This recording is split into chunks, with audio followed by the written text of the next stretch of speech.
Salut, c'est le comte de Boudherbala. Petite interview pour nos amis de Tarpimbien avec un décor merveilleux.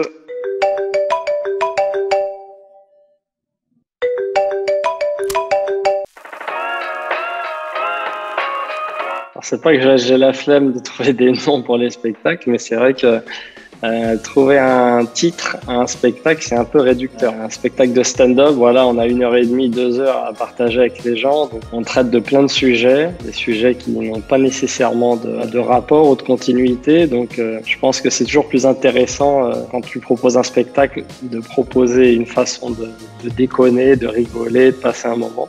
Et ça passe plus par le nom de l'artiste en gros. Donc c'est pour ça que je me suis un peu prise pour Rocky, Rambo, tout ce qu'on veut, 1, 2, 3, puis on continuera 4, 5, 6.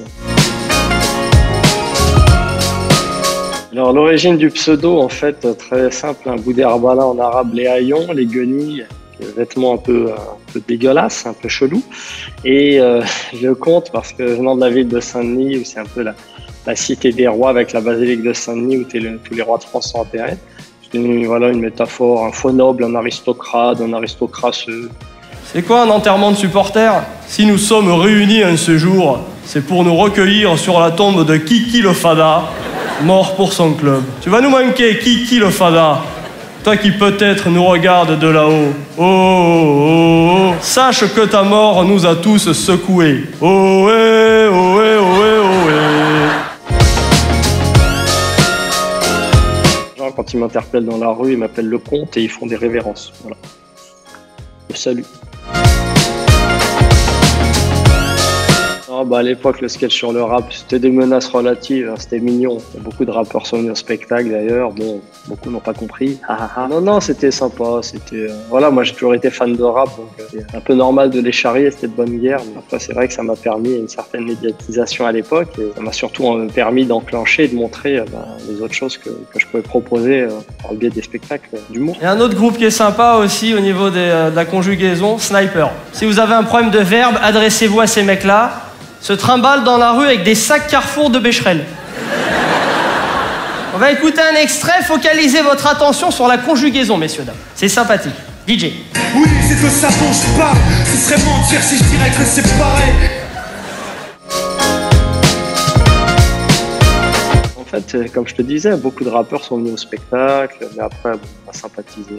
Mais moi, les gars que je charriais, en général, j'étais fan d'eux aussi. Voilà, je vais pas faire le mytho. J'ai toujours apprécié les gars de l'époque que j'ai pu tailler. Les rappeurs marseillais, entre autres, Funky Family, Dan Shoah, Sefiu, Booba. C'était mignon de les charrier.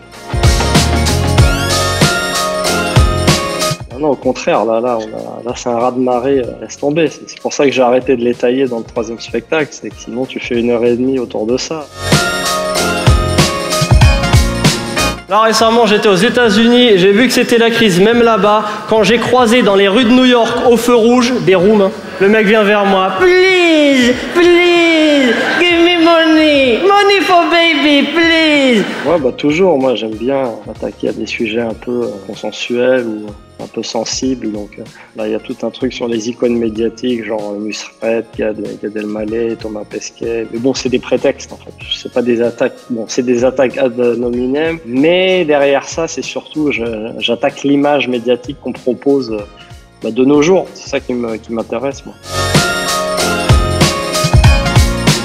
C'est ça l'histoire, c'est qu'il faut raconter un peu sa vision des choses avec un esprit déconneur, mais moi c'est la question que je me suis posée pendant le confinement, c'est notre utilité sociale, sociétale, parce qu'on a une responsabilité quand on va sur scène à raconter des choses.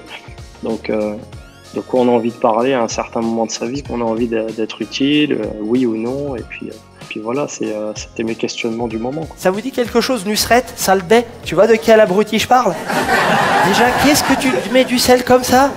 Le mec, il met des poignées de sel comme ça? Qui dégouline sur son avant-bras poilu dégueulasse?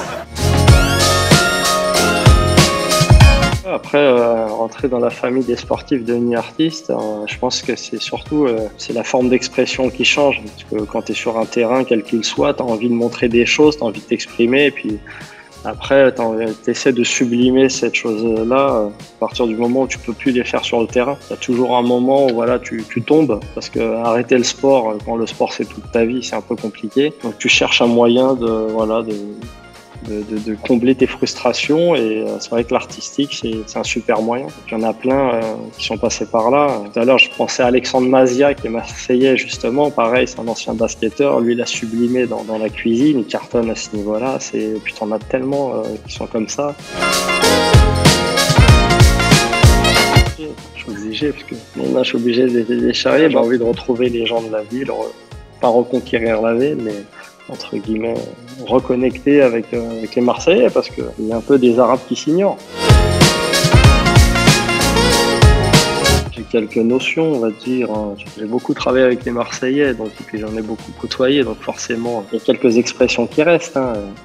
Tarpin, il y a quoi, voilà, en boucan, tu m'emboucanes, tu fais spanter, voilà, ces expressions cheloues qu'on n'utilise pas à Paris, quoi, mais qu'on utilise de plus en plus. Il y a un mimétisme Paris-Marseille, c'est-à-dire que les Marseillais, certains aimeraient être parisiens et vice versa. Donc après, il y a toujours la rivalité sportive. Je peux pas reconnaître ce défaut marseillais, c'est qu'ils ont fait ce que Paris n'a jamais fait. Donc, voilà, on va pas rentrer dans le débat, mais voilà, à Marseille, tu peux pas réduire les Marseillais à l'OM, ça sera un peu con. Et là, Mathias me rétorque, si. De l'OM. Tiens, les dates, c'est à l'espace Julien, c'est vendredi 20h30, samedi 18h et 20h30, et dimanche 16h. Ok, mon ami?